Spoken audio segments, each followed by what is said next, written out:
Y bien, continuando con el primer bloque del programa y hablando del tema que es cómo enrumbar el país hacia una reactivación económica, tenemos como invitado a Pedro Graus Smith, economista y director de la carrera de Economía de la Universidad de Lima.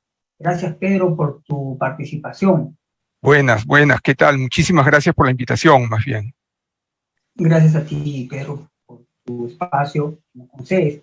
Pedro, luego de ver el reportaje, hacerte dos preguntas. Primero, si estás de acuerdo que reactivar la economía del país debe ser desde casa, o sea, produciendo productos y servicios peruanos para que los peruanos compramos productos nacionales.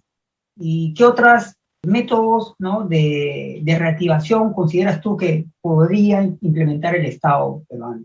A ver, sí, es fundamental eh, dinamizar a la industria nacional y la generación de productos peruanos, pero esta dinamización tiene que considerar industrias competitivas. Hacia donde debemos de orientarnos es hacia productos cada vez más competitivos que los podamos vender en el mercado interno, y hay también ahí un concepto de cómprale a los peruanos, pero también poderlo vender en el mercado internacional. El Perú es una economía relativamente pequeña, somos 0.25% de la economía mundial, y casi todos los países exitosos en el mundo, y más aún los pequeños, han crecido en función del mercado internacional, lo cual no significa para nada descuidar su mercado interno. Del reportaje claramente se puede observar que la recesión ha sido producto de la pandemia, pero no solo de la pandemia, sino además de la forma como se enfrentó la pandemia. El cierre de la economía, sobre todo el segundo trimestre del año pasado, fue excesivo.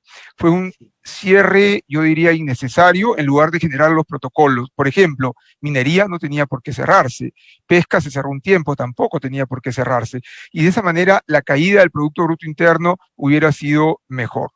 Pensando hacia adelante, ¿qué hay que hacer? Primero, reconocer que son 20 años de crecimiento, pero ojo, los últimos 5, antes del 2020, ya no crecíamos por encima del promedio mundial, mientras que los 15 anteriores crecíamos por encima del promedio mundial, más competitivos que el resto del mundo en promedio. Y esto es importante, porque esto tiene que ver sobre todo con incentivar la inversión privada de todos los tamaños, nacional e internacional. Y eso es clima de inversiones y es el mantenimiento de un modelo que ha sido exitoso. Más que fallas del mercado, deberíamos hablar de fallas del Estado. Lo que no ha funcionado, lamentablemente, en los últimos 20 años es un tema de institucionalidad que tiene que ver con el rol del Estado dentro de una economía de mercado. Recursos han habido y no han sido correctamente invertidos, sobre todo en algunos gobiernos regionales donde los recursos están, algunos han regresado y no se invirtió en educación y salud en la medida que se pudo haber invertido en esos sectores, al igual que en infraestructura. Entonces, ¿qué hay que hacer hacia adelante? En el corto plazo es importante que el Estado, como también se menciona, lleve adelante políticas fiscales y monetarias.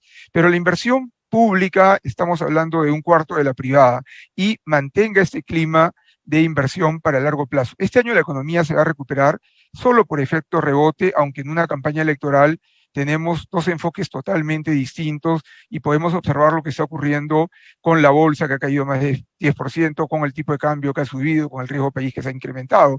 ¿Y esto por qué? Porque es un enfoque que no precisamente contribuye con el mercado y que le da al Estado un rol que desde mi punto de vista en el Perú y en el mundo ha fracasado.